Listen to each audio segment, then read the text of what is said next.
Welcome to the Crazy Cool Family Podcast with Don and Suzanne Manning. A podcast where we share with you great insights about everything family from over 30 years of parenting 7 kids and over a decade of equipping parents through our Crazy Cool Family ministry. So let us inspire and equip you to build your best family.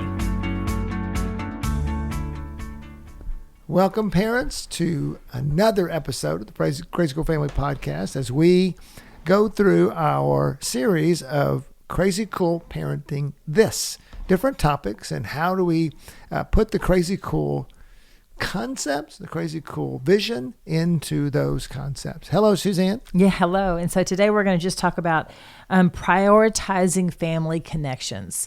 And that, like Don and I are actually kind of excited to do this podcast because I would say that there's a lot of things maybe we didn't do right or we weren't good at, but this we were good at. We were good at making these connections. And then we've had a lot of people say, how did you do it with 7 kids? How did you keep those relationships up and keep them connected when you're going 100 different directions with sports and church and friends and all the stuff in between? But actually what we would say to that as well is that's the most important thing to be good at. What we're going to talk about today, is the most important thing to be good at in family. If you're not going to be, and again, with all the busyness and all the things, is that there's certain things that you might think you want to be good at, but you need to be good at relationship. And we'll explain over the course of this podcast, we're going to talk about the why connections are so important, and then really give you some practical ways that you can, in the busyness of your life, you might be able to better connect with your spouse, better connect with your children. And we've also, we just did a podcast on Easter, and we said we'd never done a podcast on Easter. We've done podcasts on relationships before, for sure, and just a couple of them we reference is one in season 4, Episode 147, Is Your Family Full of Fun? That's all about, that's a way to bring connection and laughter into your home. Season 5, Episode 230, Relationally Connect with Your Kids. That's actually a guest podcast, a guy named Joe Martin, great mighty man of God, and he does a lot of men's work. Those are just a couple that you can also, that'll be in the show notes as well to reference. All right, so let's talk about the why. So Don, why would you say that family connection is so important? Well, so really, I don't want people to think, oh, it's just your opinion. But the first thing we always tell parents is the reason family connection, the reason we value connection highly is because we feel like Jesus valued it highly. And so in Matthew 22, 37 through 40, and it's in other passages in the gospel, they asked Jesus, what is the most important commandment? And as I was starting to learn about family, I kept coming back to that scripture because he didn't say, I always thought obedience was most important. I really did. I always thought that, and say, well, what do you mean by that? Well, I would sacrifice relationship for obedience. That's good. That's so a good clarification. I would say that I thought my job was you do what I say and you do it now. And that was more important than the connection.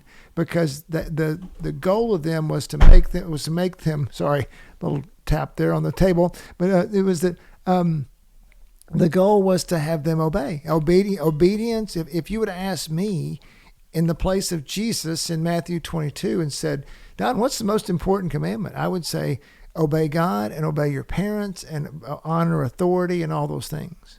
But that's not what Jesus said. He said love.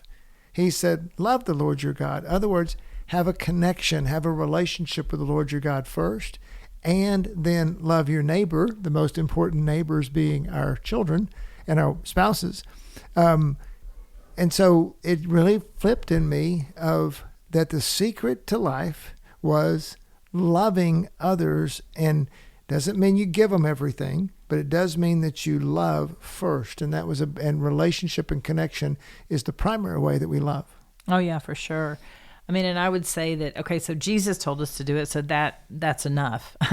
But what we found to be true, I mean, and that's maybe why you listen to the podcast, because there's an experience base here that we have lived, if you will, and a success maybe even, is that what family connections do for our family, for our kids, for the people in our family, is it builds security, it builds identity.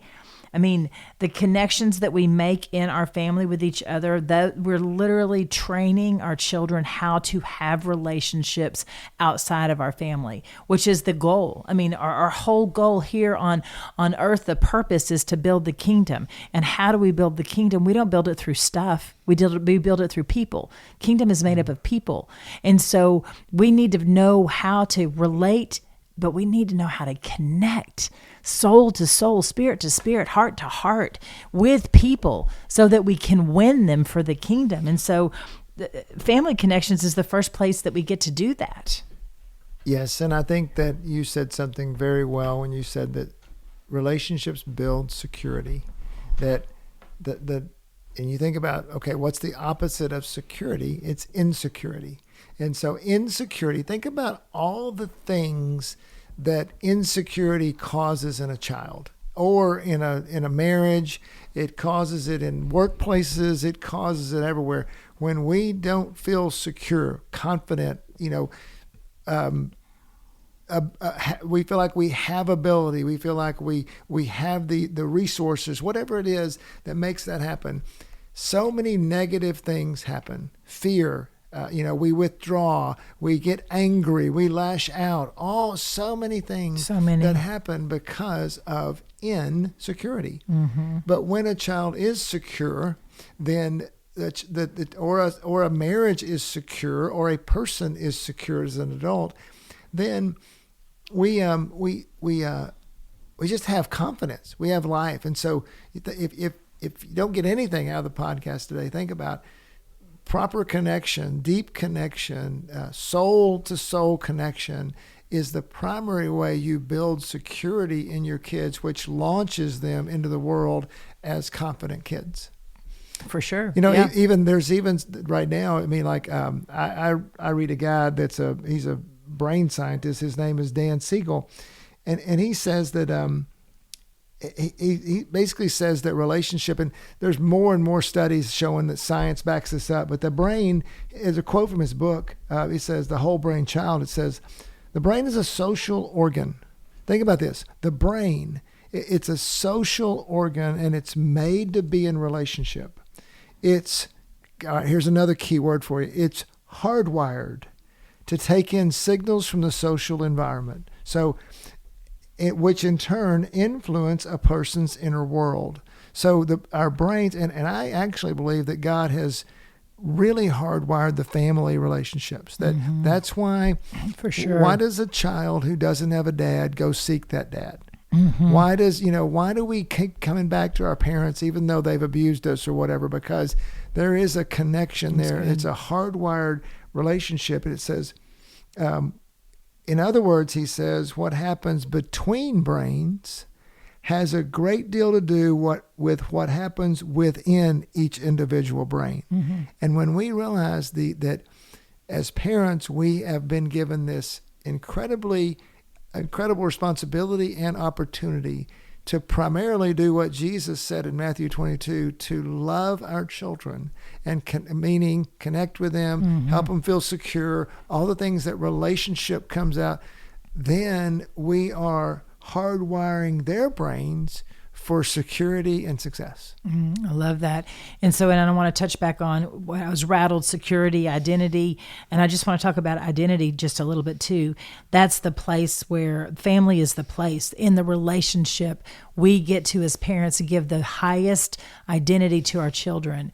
God, when Jesus was baptized, he said from the heavens, "This is my son." He identified him. He claimed him, whom I love. He declared that he loved him. In him I'm well pleased. He said he he accepted him completely and totally. That's what we get to do as parents. That's what we must do as parents. And how do we do that? We do that through our connection with our kids. We do that with our words, with our actions, with our nonverbals, with our eye contact. And so we literally are giving security and identity to our children through our family connections. And almost 75 years ago in 1938, Harvard University started a study. It's called the Grant Study. And they took 700 men, because that's what they did at that time. They just took men, and it's the longest running family or person study with respect to family ever done, and it's still done today. Of the people they picked 300 and something men from Harvard that were sophomores, and they picked 300 and something people from Boston, where Harvard is, that were just that were on the streets, basically, right, not just in underprivileged kids, and they were with families, but they had disadvantaged. Not in Harvard. Yes, exactly. They were in Harvard and they were not in Harvard. Do you see the contrast? Exactly. Okay. And they took all those people, 700 and something men, and they've surveyed them every 2 years for the last 75 years to see and ask them questions about success and about family and everything else. And I'll actually put it's amazing, that study, that the guy that I'll put in the links, a TED Talk that the guy who's the fourth person to lead the study over the 75 years did a TED Talk, just about 12 minutes. Great. I'll put the link in the podcast, but he said, the most telling factor of success with everyone there, not just success in business, but health, longevity, happiness in life, everything, it surprised him, was centered around relationships. That when the men had good home lives, when they felt secure, when they felt connected in their marriages and in their home life before that, every indicator of success went up because that happened. And it was not only a indicator, but it was a key, if not the key indicator of success. And so parents, the good news is you do not have to send your kids to Harvard to have them be a success. You can just connect with them at a very high level and they will be a success, and teach them how to connect to their spouses and to their children. And for us, again, just trying to convince you, we do everything, almost everything Crazy Cool Family is centered around connection. And what happened with us is somebody enlightened us to that. I always said Suzanne was always ahead of me, and certainly in the relationship and connection category. But and over time, probably about 10 years into our parenting, we were very protectionist parents. I would say we were on the scale of Christian protectionist parents. We were in the 90th percentile. When you say that in some way, Suzanne, that we were definitely who they were going to spend the night with. We didn't want the world to get them. Yeah, exactly. And so, we don't think that protection's bad, but we shifted our focus on the advice of counsel, just like we're giving you today, to more of a relational approach, and studied the scripture, and we're trying to figure out. And reality is, we realized that we couldn't protect them. Yeah. There's way too much they're being exposed to. If they left our house, we could not protect them. But reality was, there were things they could be exposed to in our house. Yeah. And so we had to give up that facade of control and realize that, okay, the only thing that we can do is go after their heart and their mind. And we can train and love and protect, and and technology was coming. Well, for sure, and we could see that we were losing the grip. There were so many of them. I mean, I'm laughing. It was like a joke to think, but it was a fun. It was fun in the beginning to think we could protect them. And if you're in that spot right now where you think you can protect them, that's fine. Just sit there for a little while. But let us just pop your bubble and help you realize that. That you're not going to be able to, and that it's good that you're not going to be able to, because from the inside out, that's what we're trying to say, is what would it look like to rearrange them on the inside, help them see, then whatever it is they're exposed to, they respond. But it really was. Well, it really was a gamble, because we said, what if, I remember a guy, one of my mentors gave me a cassette tape. I'll tell you how long ago this was. And it had a guy named John Lynch, and John Lynch was teaching me about grace, and my mentor and this guy John Lynch, who was a pastor, and he said, God does what's called the New Testament gamble. He says, what if we just love them? Mm-hmm. What if we just love them and we show them that we're crazy about them? And what's going to happen? Paul in Romans 6 says, well, then he's talking about God's love and how he says, shall we go on sinning so that grace might increase? By no means. He says, but that's God's gamble to us is he says, look, I'm going to give them Jesus. And I'm going to tell them that even in their sin, I'm going to tell them how much I love them. Yep. For God so loved. Yeah, I want them to obey and I want them to do what I say, for them though, not even for God. He wants it for us. Yeah, but then we were like, and so I listened to that, and it was a revelation for me because I'd always been a performance-based Christian. If I do A, then God will do B, and everything's about, pleasing God. I don't want him to be mad at me and all the things. And I was like, it kind of rocked my world. And I was like, what if we loved our kids that way? Mm-hmm. What if we told them that, not that we didn't want them to have a high standard for their lives and we didn't want them to obey, but what if that was not the focus? What if the focus was what if we treated them like God treated us?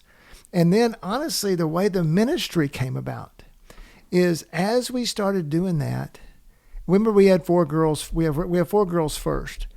People started coming up to us and going, why are your kids so confident? What is it about them? There is something about them. They certainly weren't perfect kids. I mean, they didn't do everything right, and they weren't, they weren't the most successful in all the sports, and they weren't the valedictorians and everything. But people would come up to us and go, "Your kids are different." And what we realized is that advice we got so long ago, in that time about connecting with our kids, that they were starting to respond just like the brain science says, and just like the Harvard study says, that when we pursued relationships, our children, not perfectly, not guaranteed or anything, but they started to respond better and better. And for sure. And that's why we so love and emphasize relationships. Yeah. And so just to encourage you, you have to prioritize it. You have to make time for family because we live in a world that is constantly wanting to steal, kill, and destroy our time, especially with our family. I mean, isn't it crazy how if you have your child involved in a sport, in the beginning, it might just be a practice and then a game. But the more they get involved in that sport, it becomes 2 practices a week in a game, or it becomes 3 practices and 2 games, and or it becomes, and then a tournament. And then we're going to travel. And yes, and then you've gone for the whole weekend, and the next thing you know, you haven't been to church as a family in 6 months. You've been divided. Your husband's going with one kid one way, and you're going with another kid another way. And so you although sometimes in our marriage we didn't mind that. You have to prioritize it. You have to make time for it. You have to, and so I mean, yeah, and we definitely did that. I mean, the whole season of February, January and February was basketball season. We had 5 kids. I mean, at one point we had 5 kids playing. And Don was coaching 3 of the 5 teams, I'm pretty sure. And so we had to divide and conquer when it came to that.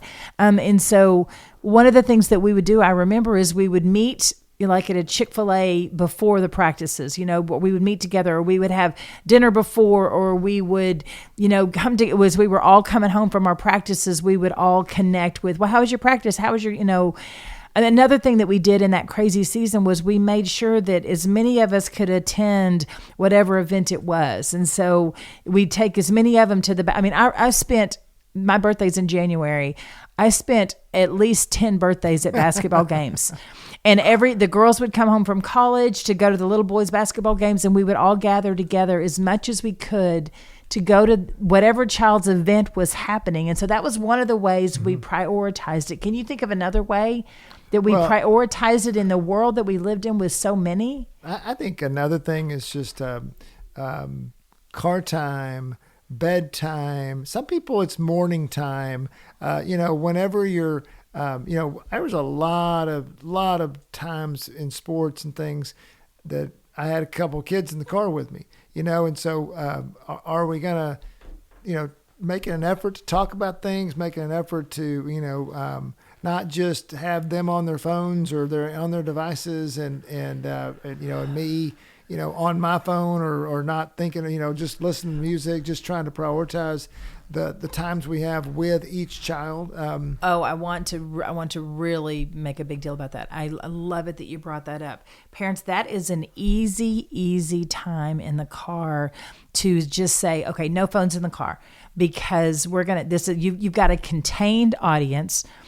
From where you're coming and going, it's not too short. It's a great time because everybody's looking ahead. You're not looking at each other. Sometimes males get intimidated when females, then when you're eyeball, maybe it turns into a lecture. And so I just want to encourage you to maybe think about, okay, car time, everybody puts their technology away. If we listen to music, it's a fun song we're all singing to, and you have quality conversation. Because quality conversation is what's going to connect you. Yeah. I mean, even things like as they got older, it's like, hey, they would play music and then I'd be like, well, tell me about this artist or whatever, ways to connect. We watched TV shows together and made bonds with TV shows because connection's not all about. Sometimes common experiences are connection. Sure. That's why, one of the things you're talking about, connection is so much more than just talk. It's being interested. Like, my boys, I use it as an illustration now in my men's talks, but my boys learned how to do a Rubik's Cube. And so I'm looking at it right here in our study, but I mean, I learned how to do a Rubik's Cube not because I really wanted to know how to do a Rubik's Cube, but because it took us like 4 months, as we were interacting with it, not all the time, but I mean, I had them show me how to do it. Just having ideas about, being involved in their sporting careers or, being involved with them at church. Maybe you're leading the group that they're in. Yes. We did children's ministry for 15 years because that put us where our kids were. You worked at Liberty, at the Liberty Christian School for 5 or 6 years because that was where your kids are. Mm-hmm. Where it's when connections are a priority. And really, if you get anything out of this podcast, believe that connections need to be a priority, and then you look for creative ways to make them happen. And really, I had to become a student of relationships. That's why we teach so much on it now, because I realized that I didn't know how to do relationships. I mean, I'm reading a book right now, How to Know a Person by what's the guy's name, the author? It's a great book, by the way. I mean, Suzanne and I are both reading it right now. It's basically how to know a person, because I am always trying to figure out more and more about how to do relationships and how to connect and David how to Brooks know is somebody. The author, David Brooks. So.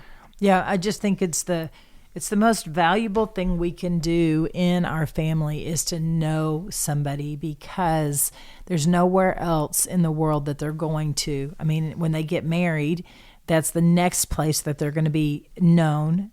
And then when they start having their own children, then they will know their children. But their children won't necessarily know them at the level that we as parents get to know them. And so, I mean, I say it all the time, but I count it an honor and a privilege to get to have known each and every one of my kids and to watch them grow up and become adults. They're all adults now.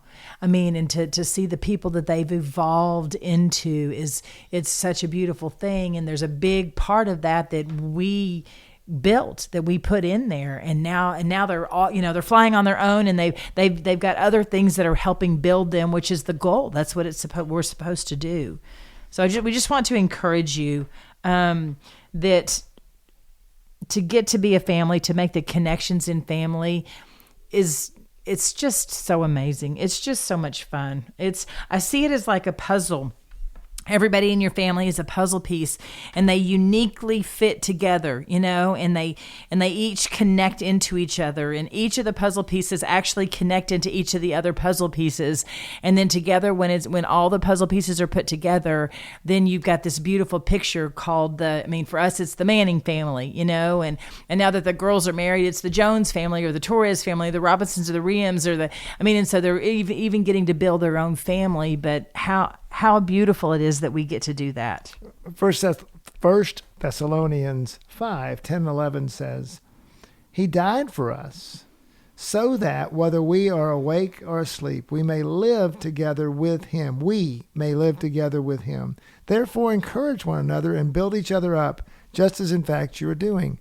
It is as we become believers, God wants us to pursue relationships with one another as we pursue our relationship with him. That's also what Matthew 22 tells us. Yes. We love God with all our heart. And I'm glad that you brought that up, that yes, it's not just, yes.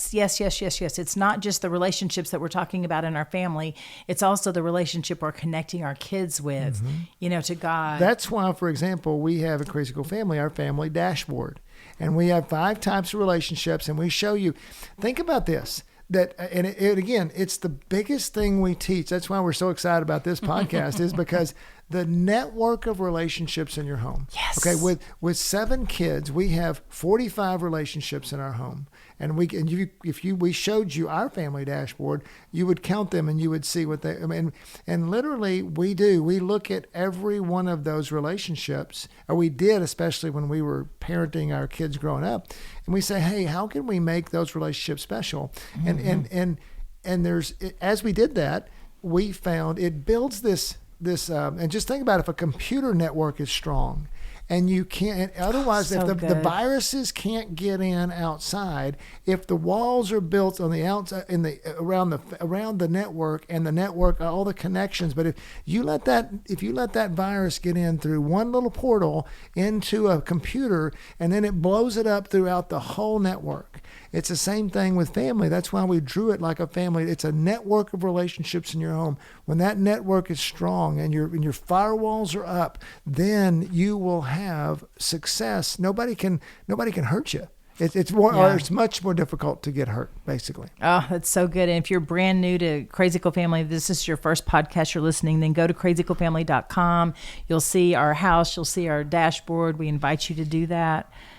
And one of the things we haven't mentioned that's also it's kind of in terms of relationships in our home is marriage. Yes, I'm glad you brought that up. And so, and how do it's so easy. We see so often, I hate it, that, as parents, as we got a bunch of teenagers and the parents are just like, oh, it's like just my roommate, it's just, I don't have it. And we see the lack of connection, and that's detrimental to our soul for sure. Well, yeah, and I just think that's the relationship that your kids are seeing, is that marriage relationship. They're watching that one the most. That one brings confidence and security. The marriage relationship builds the parenting relationship.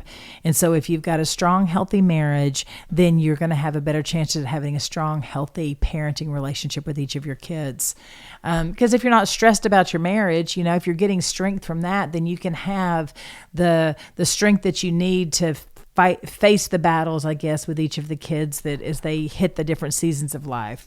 Yeah, and I mean, and again, it just comes down to, as we, our crazy cool concept this week is connection, obviously, because that's what we've been talking about. But what are some ways, like even in your marriage, obviously we have things like date night, things like that. But I mean, it can be as simple as, one of the things Suzanne and I really preach on is going to bed together. And so is connecting, at the end of the evening, maybe for some of you, it might be in the morning. And when I had a guy just tell me the other day, he said, really struggling in his marriage, and his wife wanted to connect in the morning. And that was like the worst time for him, because he was ready to get his day going. He's a hard worker. He's ready to go. But you know what? He made a decision.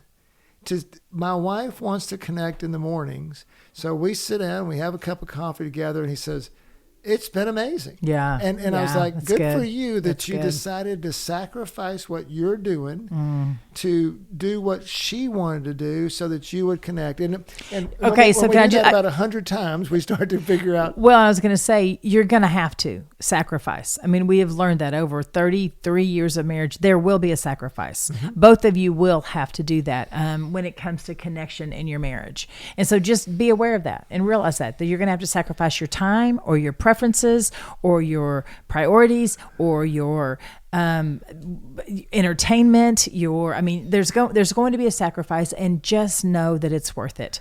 I had we even wrote a book on it. But I mean, I just remember, I don't even know who told me this, but to prioritize bedtime with my little girls. And, and so really, and I turned it into a game. It became something of an event in our home. And it also helped Suzanne because she was exhausted from having little kids running around all day. And I was always growing a baby. You know how that is, moms that are, But, that was a way, I would meet my buddies for, to go Chick-fil-A with them or, just go on, take a couple of them and meet my buddy. Just are you getting it, parents, that we're trying to your way will be some creative thing that you'll do, but when you look for relationship as a priority in your home, you'll be amazed at how a lot of men in particular, don't look to prioritize relationships. But when I do, man, those guys, they're just great dads.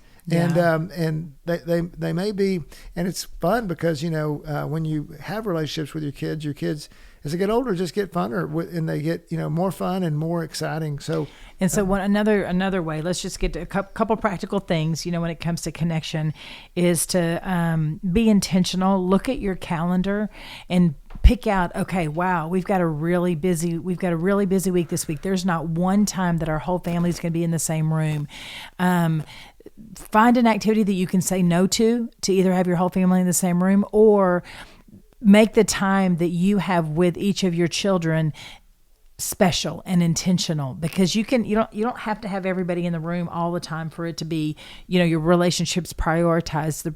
Relationships happen the best, actually, I would say one-on-one, wouldn't you? Yeah. And so look at your calendar and make time. Maybe it's even with each person in your family, I'm going to spend an hour or two with that person to connect. I think a whole week, if you had up all the hours in a week, and if you're just going to do an hour or two, that's manageable. We can do that. Yeah, and just remember, even the times that you already have, making them different. Like maybe a movie night becomes a game night, or maybe a time in the car looks different, or maybe when you drive to church or pick them up from church or whatever, or when they pick them up from the ballpark, maybe you do decide to be a coach or whatever because maybe you do decide to solve that Rubik's Cube with them or whatever, because you're going to look to. I think we've said enough. It's like you're going to look to connect. Yeah. You're going to look at your focus is not on the performance of your kid. The focus is on the connection. And then what's wild is through connection comes performance. God, when we know we're loved by God, let's just look at our relationship with God, then we want to obey. What if your child, what if by connecting with your child, you foster a love for obedience, a love for learning, a love for connection with you? What if everything that child's going to grow into comes through connection? Yeah. I mean, that I believe that. I really do. I believe that if I'm not connected with my child, I am doing a whole lot more damage. I may get them to obey. I may get them to outwardly do what I ask, but I'm damaging their core. And if I want and if they want to be successful, I got to build their core for sure. And so, have we said that enough yet? I think we may. You can tell we're passionate about the topic and we love it. And we hope that through this podcast, you've thought of some things like, wow, I think there's a way I could connect there, and wow, there's a way I could connect there. And the last thing I want to say is that remember, relationships build in months and years, not in days and weeks. Mm-hmm. So you may try something at first. And in fact, you may try it if you've got a negative relationship or maybe a one that's been neglected. At first, there may be a lack of trust there. And there may be like, who is this? What are you doing? Just persevere, because relationships change over time. And there's always hope for your relationship with your wife, with your spouse, and with your children. Yeah, and as I close, I just want to encourage you that connection happens through time. It happens through intentional time. If there's a breakdown in a connection, if you will apply time to it, whatever that looks like for your family, in the car, we talked about that. Then do that. Connection requires energy. And so if you're working all day long and you come home and you've only got an hour with your kids and you're completely exhausted, then I just encourage you to push through, because energy is what connection needs. Connection requires eye contact. It's so simple. It's nonverbal. Connection can be as simple as a touch, a hug. Connection can be singing a song together. I just invite you to ask God, okay, God, how can I connect with my relationships in my family this week? And he's sweet and he's so precious. He's going to give you something that you're able to do. It's not a big, long to-do list. You don't have to do something grandiose, if you will. It can just be the few moments that you have. So, all right, parents, well, go pursue relationships. Remember, connection is the key word today. Go ask the Lord, hey, Lord, give me a chance to connect with my kids, open up their hearts, and let me be a person that brings life and energy to the relationship. Go connect with your families and connect with us. We have our website, our daily email, all our resources. Go to, as we say at the end of every podcast, go be crazy parents, crazycoolfamily.com.